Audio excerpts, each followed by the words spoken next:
سب سے پہلا سوال لوگوں کی بھی ایک بڑی تعداد نے مجھے بھیجا تھا اور مجھے خود بھی محسوس ہوا۔ 22 سپتمبر 1979 مولانا سید ابوالعلا مودودی صاحب کا یوم وفات ہے، ابھی ہی گزرا۔ مولانا مودودی کے ساتھ آپ کا تعلق بہت پرانا ہے، نوجوانی کے اندر اس کا آغاز ہوا اور وقتاً فوقتاً ہم آپ سے سنتے بھی رہتے ہیں مولانا کی جو علمی فکری خدمات، ان کا جو اثر ہے مسلم تہذیبی روایت پر۔ لیکن آج میں چاہتا ہوں ان کا یوم وفات ابھی گزرا ہے، اس کی مناسبت سے کچھ ان کی زندگی کی یادیں آپ کے ساتھ ہم تازہ کریں۔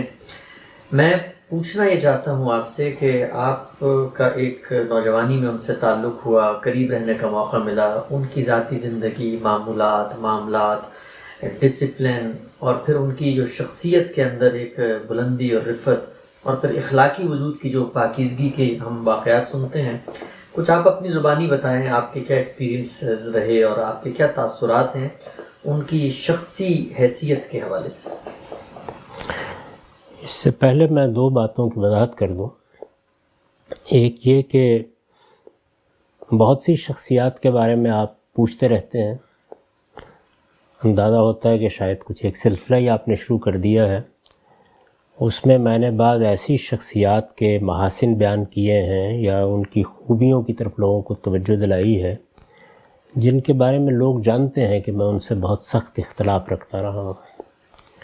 میں یہ چاہتا ہوں کہ یہ روایت اس امت میں ڈالی جائے کہ کسی شخص سے، وہ بڑے سے بڑا آدمی ہو سکتا ہے، اختلاف ایک اور چیز ہے اور اس کی عظمت کے اعتراف میں بخل ایک بالکل دوسری چیز ہے۔ بہت غیر معمولی شخصیات ہوتی ہیں، وہ کسی شعبے میں، کسی فن میں امتیاز حاصل کر لیتی ہیں، ان کے غیر معمولی اثرات ہوتے ہیں، وہ اپنے نقطہ نظر کے ساتھ ایک کمٹمنٹ رکھنے والی شخصیات ہوتی ہیں، جس چیز کو وہ اپنے لیے صحیح سمجھتی ہیں اسی کا مجسمہ بن کر دنیا میں زندگی بسر کرتی ہیں۔ ان کی قدر کرنی چاہیے، ان کی عزت کرنی چاہیے۔ یہ دنیا اللہ تعالیٰ نے اختلافات ہی کے ساتھ بنائی ہے، اللہ کی اسکیم یہی ہے، یہاں سب لوگ ایک نقطہ نظر کے نہیں ہو سکتے۔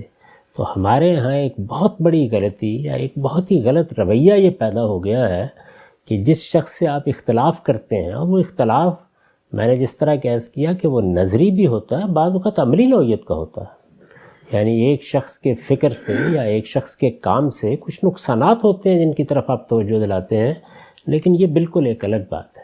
فکر کیا تھا، پس منظر کیا تھا، شخصیت کیا تھی، اس میں جو شخصی عظمت کے پہلو تھے وہ کیا کیا پہلو تھے، یہ اسی طرح قائم رہتے ہیں۔ میں امام غزالی نے جو تعبیر کی ہے دین کی، جس کو صوفیانہ تعبیر ہم کہتے ہیں، یا شیخ اکبر ابن عربی نے جو تعبیر کی ہے، اس سے سخت اختلاف رکھتا ہوں، لیکن یہ دونوں بزرگ بڑی غیر معمولی ہستیاں ہیں، ان کی علم کے معاملے میں دو رائے نہیں ہو سکتی۔ یعنی یہ وہی اباکرہ میں سے ہے جو ایک کسی بھی قوم کے اندر غیر معمولی لوگ پیدا ہوتے ہیں، ان میں سے۔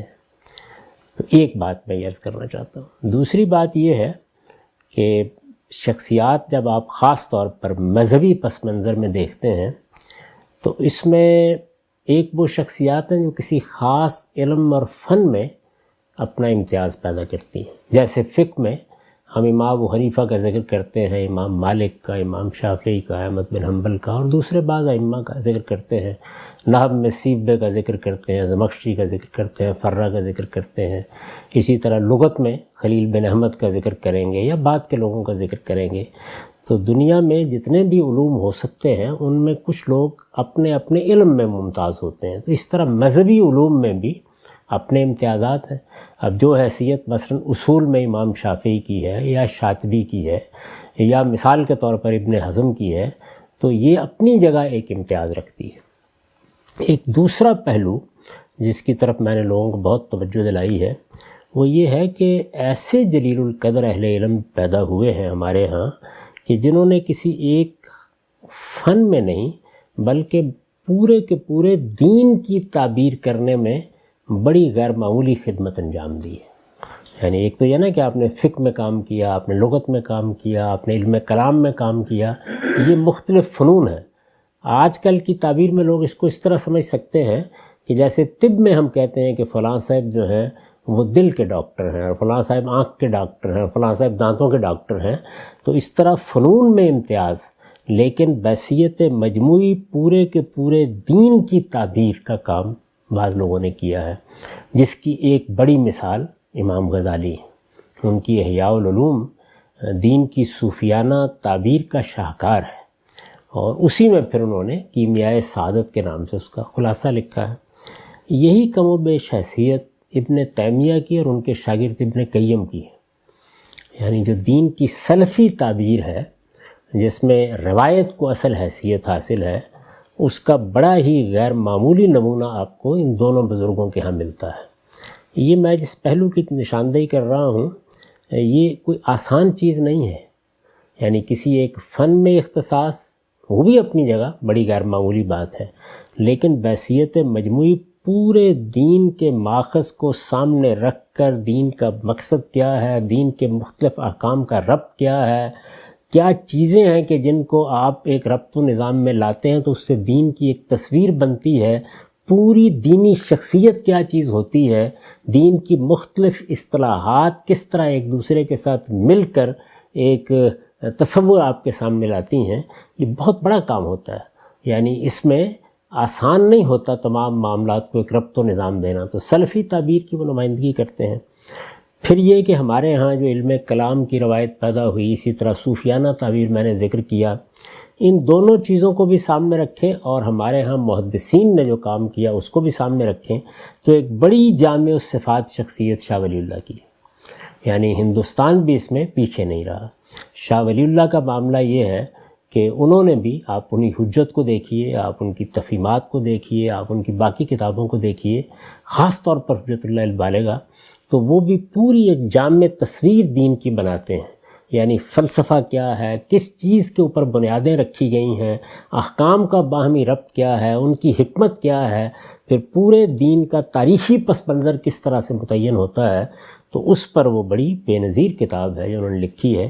میں پھر یہاں عرض کر دوں کہ اس کا مطلب یہ نہیں ہوتا کہ ہر چیز سے اتفاق کیا جا رہا ہے، یعنی دین کی صوفیانہ تعبیر کا میں ناقد ہوں، لیکن وہ ایک پوری تعبیر ہے، یعنی اس کو سامنے رکھ کر آپ دین کی ایک تصویر بناتے ہیں، غلط یا صحیح ایک بالکل الگ چیز ہے۔ تو اس میں اگر آپ دیکھیے تو جس طرح کہ میں نے عرض کیا کہ امام غزالی اور شیخ اکبر ابن عربی، اسی طرح ابن تیمیہ اور ان کے شاگرد ابن قیم، اسی طرح شاہ ولی اللہ، تو مولانا مودودی کا کام بھی اس معاملے میں اسی درجے کا ہے۔ یعنی انہوں نے دین کی، جس کو ہم آج کل سیاسی تعبیر کہتے ہیں، وہ کی ہے۔ جس طرح دین کی ایک صوفیانہ تعبیر ہے، اسی طرح دین کی سیاسی تعبیر۔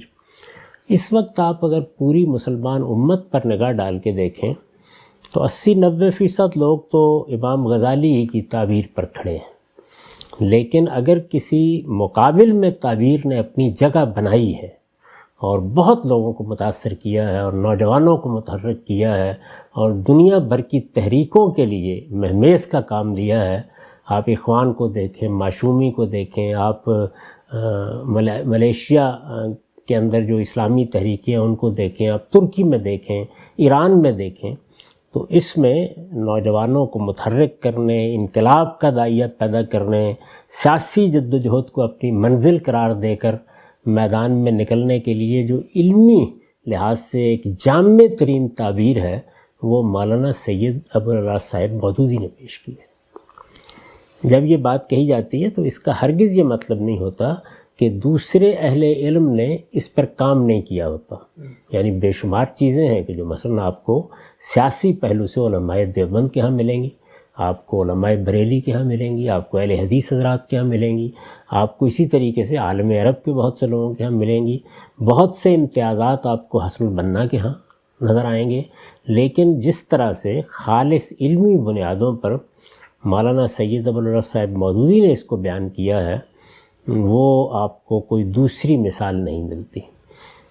خود اخوان کے لوگ اگر ان کو امام الدعات کہتے تھے، یعنی اسلامی انقلاب جس کو کہا جاتا ہے، یہ دور حاضر کی ایک تعبیر ہے، اس کے دائیوں کے وہ امام ہیں، تو اس میں کوئی شبہ نہیں۔ یہ میں چاہتا ہوں کہ یہ معلوم ہو کہ مولانا مودودی، مولانا سید ابو العلا صاحب مودودی کا کام کوئی جزوی نوعیت کا کام نہیں ہے، یعنی وہ علماء میں سے ایک عالم نہیں ہے محض. علماء تو بہت سے پیدا ہوتے رہتے ہیں، یعنی آپ کے مسجد میں جو مولوی صاحب ہوتے ہیں وہ بھی ایک درجے میں عالم ہوتے ہیں، اسی طرح جو مدرسوں میں مختلف علوم و فنون پڑھاتے ہیں وہ بھی عالم ہی ہوتے ہیں. لیکن ان کے کام کی نوعیت یہ ہے کہ اگر آپ پوری مسلمانوں کی 12، 13، 14 صدیوں کی تاریخ اٹھائیں اور اس میں اس پہلو سے دیکھیں کہ پورے دین کو جامعیت کے ساتھ ایک تعبیر کی صورت دے دینا، یہی چیز ہے کہ جس کو سامنے رکھ کر ہمارے زمانے کے ایک اور بڑے عالم مولانا وحید الدین خان صاحب نے تعبیر کی غلطی لکھی. تو پورے دین کی تعبیر کر کے اس کو ایک نظام کی حیثیت سے پیش کرنے کا کام کیا مولانا سید ابوالعلا صاحب مودودی نے. معافی.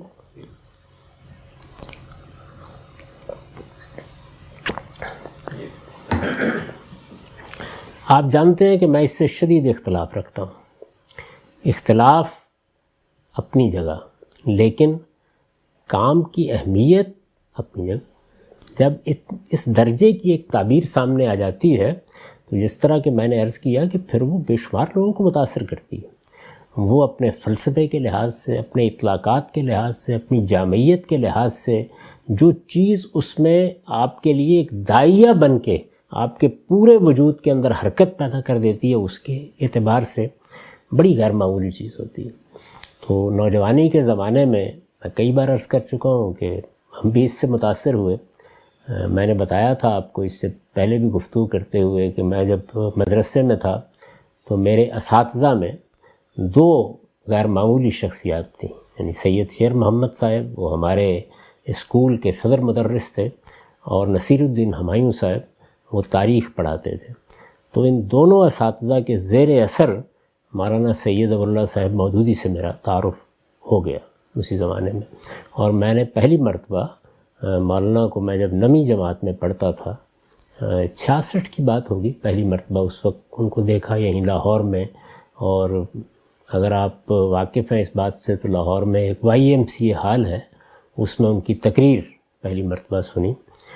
تو مولانا سید ابوالعلا صاحب مودودی کی ایک تو جو ہمارے علم کی تاریخ ہے اس میں یہ حیثیت ہے، یعنی وہ گویا ایک پوری کی پوری تعبیر کے بانی ہے. اور وہ تعبیر ایسا نہیں ہے کہ کہیں کاغذوں میں آئی اور بس اس کے اندر بند رہی، اس کو کسی لائبریری میں رکھ دیا گیا یا کسی کتاب کے اندر اس کو آپ پڑھ سکتے ہیں. اس کے اثرات ہوئے، دنیا بھر میں اس کے اثرات ہوئے. اس کا ایک دور ہے، آپ کہہ سکتے ہیں کہ جو پچھلی صدی تھی ہماری، اس ساری صدی میں اس تعبیر نے بے شمار لوگوں کو حرکت کرنے پہ آمادہ کیا، اور انہوں نے اپنی زندگیاں اس کے لیے لگا دیں، اور بہت تحریکیں اٹھیں اس کے نتیجے میں. بڑی امیدیں پیدا ہوئیں. لوگوں نے خیال کیا کہ ایک انقلاب آئے گا اور لوگ اس انقلاب کے نتیجے میں دنیا میں ایک مرتبہ پھر خلافت راشدہ کا نمونہ دیکھیں گے. یہ سب چیزیں آسان نہیں ہوتیں، یہ پیدا کی مولانا سید ابوالعلا صاحب مودودی نے. اس کے بعد ظاہر ہے کہ پھر اور تحریکیں بھی اٹھیں جن میں کچھ دہشت گردی پیدا ہو گئی اور اس طرح کے اسباب ہوئے. وہ اخوان کے زیر اثر بھی اٹھیں اور وہ یہاں ہمارے ہاں بھی ہوئیں. وہ ایک الگ بحث ہے، یعنی کسی تعبیر کی بنیادی غلطی کیا تھی، اس میں استدلال میں کیا خامی تھی، وہ نتائج کے لحاظ سے کیسی مہلک ثابت ہوئی. میں اس وقت اس پر نہیں گفتگو کر رہا ہوں، اور بہت سے مواقع ہیں اس پر گفتگو کرنے کے. یہ بتا رہا ہوں کہ علم کی دنیا میں ان کی عظمت کا معاملہ کیا ہے. اب یہ تعبیر جو انہوں نے پیش فرمائی تو ظاہر ہے اس کے ساتھ پورے دین پر کام بھی کیا ہے. یعنی تفہیم القرآن جیسی تفسیر لکھی ہے قرآن مجید کی. اسی طرح رسائل و مسائل جیسا مجموعہ جو آپ کہہ سکتے ہیں کہ عام آدمی کو اگر دے دیا جائے تو 5-6 جلدیں پڑھنے کے بعد وہ بھی عالم بن جاتا ہے. اور پھر لکھنے کا جو سلیقہ ان کا ہے، وہ ایک بڑے انشا پرداز ہیں، اپنی بات کہنے کے اپنے ہی انداز رکھتے ہیں، ایک صاحب طرز لکھنے والے ہیں. اگر کسی چیز کے بارے میں فیصلہ کر لیں کہ آپ کے ذہن میں اتارنی ہے تو یہ میں کوئی حجب میں بات نہیں کہہ رہا، غلط سے غلط بات کو بھی اتارنے کی صلاحیت رکھتے ہیں. بہت غیر معمولی صلاحیت ہے یہ ان کے اندر. تو ہم لوگ بھی، میں نے جس طرح کہ عرض کیا کہ ان کی تقریر سے، گفتگو سے، ان کی کتابوں سے، ان کی اس تعبیر سے متاثر ہوئے. اور ہم لوگ کیا، یعنی اگر آپ غور کر کے دیکھیں تو اس وقت کے ہندوستان میں جتنے بھی غیر معمولی ذہین لوگ تھے سب کے سب وابستہ ہو گئے. یعنی اگر آپ دیکھیں تو نوجوانوں میں دیوبند کے گلے سرسبد تھے مولانا منظور نعمانی صاحب، وہ بھی متاثر ہوئے.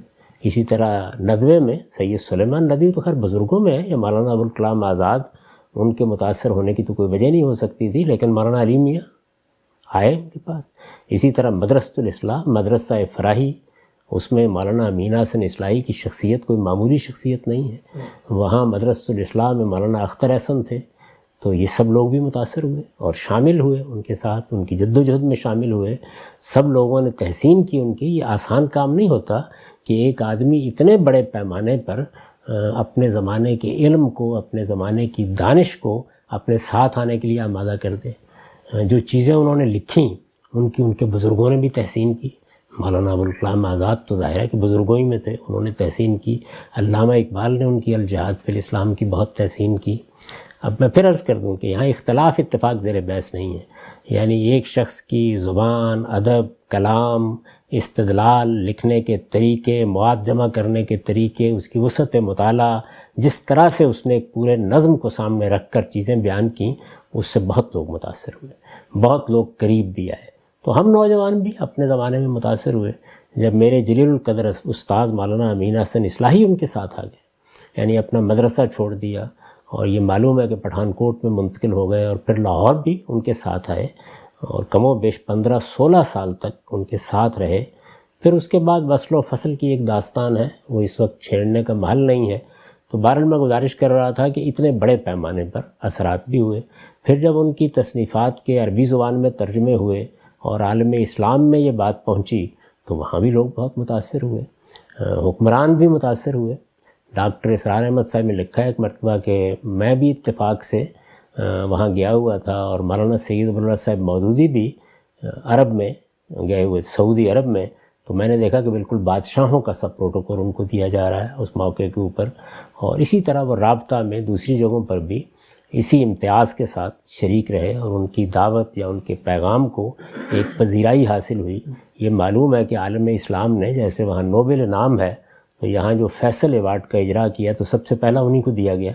تو اس لحاظ سے ان کی شخصیت کا اعتراف بھی ہوا، عالمی سطح پر اعتراف ہوا کہ انہوں نے دین کی کیا خدمت کی ہے اور کیا کام کیا ہے۔ کتابیں دنیا کی ساری زبانوں میں ترجمے ہوئیں، بہت سے لوگ تھے کہ جو اسلام کی طرف آئے ان کی چیزیں پڑھ کر، اور ایک پوری تعبیر کی حیثیت سے دنیا بھر کی یونیورسٹیوں میں اس پر کام ہوا۔ بہت لوگوں نے مقالے لکھے، اور وہ پورا کا پورا ایک عہد ہے جس پر آپ ہر طرف ان کے اثرات دیکھتے ہیں، یعنی ریاستوں پر اثرات دیکھتے ہیں، اس وقت کی سیاست پر اثرات دیکھتے ہیں، نوجوانوں پر اثرات دیکھتے ہیں، یونیورسٹیوں میں لوگ کام کر رہے ہیں ان پر اثرات دیکھتے ہیں۔ تو اس لحاظ سے اگر کہا جائے تو علمی اور فکری سطح پر ہمارے ہم بر صغیر میں جو ایک خاص دور ہے، اس میں مولانا ابوالکلام آزاد، علامہ اقبال اور مولانا سید ابوالولد صاحب مودودی، یہ تین لوگ ہیں کہ جنہوں نے جدید نسلوں کو بہت متاثر کیا، غیر معمولی طریقے سے متاثر کیا۔ تو مولانا کی شخصیت کے پہلو شخصی لحاظ سے میں آپ سے عرض کروں کہ میں تو خیر بہت ان کی مجلسوں میں بیٹھا، اور مجھے یہ سعادت حاصل ہے کہ میں ان کے پاس سے ایک لحاظ سے ساتھ والے گھر میں رہا ہوں، بہت نمازیں ان کے ساتھ پڑھی ہیں، ان کی ذاتی لائبریری سے بہت کچھ استفادہ کیا ہے، اور وہ بہت شفقت فرماتے تھے۔ میں بالکل اسی طرح محسوس کرتا ہوں جیسے کہ ایک باپ اپنے بچوں پر شفقت فرماتا ہے۔ اب بھی میں ان کے ساتھ بے پناہ محبت کرتا ہوں، اور میرے دل میں ان کی بڑی عزت ہے۔ میں جانتا ہوں کہ ان کی وسعت مطالعہ کا کیا عالم تھا، وہ چیزوں پر کتنی گہری نظر رکھتے تھے، تجزیہ کتنا عمدہ کرتے تھے، ان کے اندر شرافت، تہذیب کے کیا مقامات تھے۔ تو وہ ایک بڑی بے مثل شخصیت تھے۔ میں نے کئی مرتبہ عرض کیا ہے کہ گویا فطرت کی جتنی خوبیاں ہیں ایک شخص کی شخصیت میں جمع ہو گئی، یعنی وہ ایک علامہ اقبال نے کہا ہے نا کہ دریاؤں کے دل جس سے دہل جائیں وہ طوفان، اور وہ طوفان بھی تھے۔ یعنی ان کی بعض تقریریں آپ دیکھیں 1963 میں جس شان کے ساتھ انہوں نے وہ جلسہ کیا ہے، اور پھر جب والا بخش شہید ہوا، پھر جس طرح سے ان کو موت کی سزا سنائی گئی، موت کی کوٹری میں جس شان کے ساتھ گئے، تو وہ پوری ان کی زندگی جو ہے وہ عظیمت کے لحاظ سے دیکھیں، استقامت کے لحاظ سے دیکھیں، اپنے مشن سے تعلق کے لحاظ سے دیکھیں، اپنی جماعت کی تنظیم اس میں جس طرح کے انہوں نے رویے اختیار کیے، وہ بڑی بے مثال زندگی ہے۔ میں نے کئی مرتبہ لوگوں کو توجہ دلائی ہے کہ ان کو دیکھنا چاہیے کہ اعلیٰ اخلاقیات کیا ہوتی ہے، ایک عالم گفتگو کیسے کرتا ہے، سوال کا جواب کس طریقے سے دیتا ہے۔ یعنی وہ اتنی شائستگی اور ایسی تہذیب کا نمونہ تھے، وہ ایک نستعلیق شخصیت تھی۔ معلوم ہوتا تھا کہ کسی پہلو سے بھی آپ ان کو ایک مثالی شخصیت کے طور پر پیش کر سکتے ہیں۔ میرا اپنا ان کے ساتھ جس طرح کا تعلق رہا، بعض اوقات بہت بے تکلفی گفتگویں بھی ان کے ساتھ ہوئی ہیں۔ ایک زمانہ رہا کہ جس میں مجھے یہ اندازہ ہوا کہ عام دنوں میں تو مولانا کے ساتھ اس طرح گفتگو کرنی مشکل ہوتی ہے، آپ وقت لے کے جاتے ہیں، ملتے ہیں، یا شام کی مجلس میں جائیں تو لوگ ہوتے ہیں، لیکن عید کے دن وہ عید کی نماز ادا کرنے کے بعد آ کے اپنے برآمدے میں بیٹھ جاتے تھے اور پھر ظہر کی نماز تک بیٹھے رہتے تھے۔ یہ عید کے دن ہی کا معمول تھا ان کا۔ تو میں نے خیال کیا کہ یہ ایک بہترین موقع ہے۔ ایک مرتبہ تجربہ ہوا تو پھر 9 سال کم و بیش یعنی میں اس مجلس میں موجود رہا۔ اس میں بارہا یہ ہوا کہ 2-4-10 لوگ بھی آ گئے، اور ایسا بھی ہوا کہ وہ تنہا بیٹھے ہوئے اور کئی گھنٹے کے لیے، تو بہت سی باتیں ان سے پوچھنے کا، بہت سی چیزیں جاننے کا اس میں موقع بھی ملتا تھا، اور وہ بڑی شفقت بھی فرماتے تھے۔ عام حالات میں مولانا امین احسن اصلاحی کی طرح وہ بے تکلف نہیں تھے۔ ان کے یہاں ایک رہنما کا یا ایک لیڈر کا رکھ رکھاؤ تھا۔ ان کے ساتھ آپ وقت لے کے ہی بات کر سکتے تھے، اور بات بھی کرتے وقت یہ نہیں تھا کہ آپ بیٹھے ہوئے گپ لگا رہے ہیں۔ مولانا امین احسن اصلاحی کی خدمت میں تو ایک طالب علم کے طور پر بعض اوقات گھنٹوں آپ بیٹھ سکتے تھے، وہ بات بھی کرتے رہتے تھے اور آپ کو کھلاتے پلاتے بھی رہتے تھے۔ لیکن مولانا سید ابو اللہ صاحب مودودی کا معاملہ یہی نہیں تھا۔ وہ ایک ایک لمحے میں ایک نظم ضبط سے زندگی بسر کرنے والا مزاج رکھتے تھے۔ تو یہ عید کا موقع ایسا ہوتا تھا کہ جس میں آپ گھنٹوں ان کے پاس بیٹھ سکتے تھے، ان سے باتیں کر سکتے تھے، ان سے پوچھ سکتے تھے۔ میں نے ماچھی اوٹ کی کشمکش کے بارے میں اسی زمانے میں ان سے سوالات کیے۔ ڈاکٹر اسرار احمد صاحب کی دعوت تحریک اس زمانے میں منظم ہو رہی تھی، اس کے بارے میں بہت سی گفتگویں اسی موقع پر کیں۔ علامہ اقبال کے معاملے میں بہت سی چیزیں ان سے اسی موقع کے اوپر سنی۔ تو ایک اس طرح کی نوعیت تھی۔ اس میں بعض بڑے دلچسپ واقعات بھی پیش آئے۔ ایک مرتبہ ماہر القادری صاحب تشریف لے آئے، اور انہوں نے آ کے تو وہ بیٹھ گئے، مولانا کرسی پر بیٹھے ہوئے، تو وہ اس طرح مسلح بچھا ہوا تھا تو اس کے اوپر بیٹھ گئے۔ تو کچھ دیر الیک سلیک کے بعد مولانا کی ایک شخصیت تھی نا، یعنی وہ بڑی دستالیق شخصیت تھی، معلوم ہوتا تھا کہ ناپ تول پر بات کریں گے۔ تو انہوں نے کہا کہ بھائی کچھ سنائیے تازہ کلام اپنا۔ تو اب انہوں نے وہ ایک غزل چھیڑ دی، اور وہ گا کے پڑھتے تھے ماہر القادری۔ تو حیرت ہو گئی کہ مولانا داد کیسے دے رہے ہیں، بالکل اسی طرح جس طرح کہ عام طور پر دہلی میں داد دی جاتی ہے، وہی انداز، وہی چیزیں اس طرح کی۔ ذاتی روابط تعلقات کی تو ایک داستان ہے پوری کی پوری، یعنی میں اس کو شروع کروں تو وہ کہاں سے شروع ہوگی، کہاں ختم ہوگی۔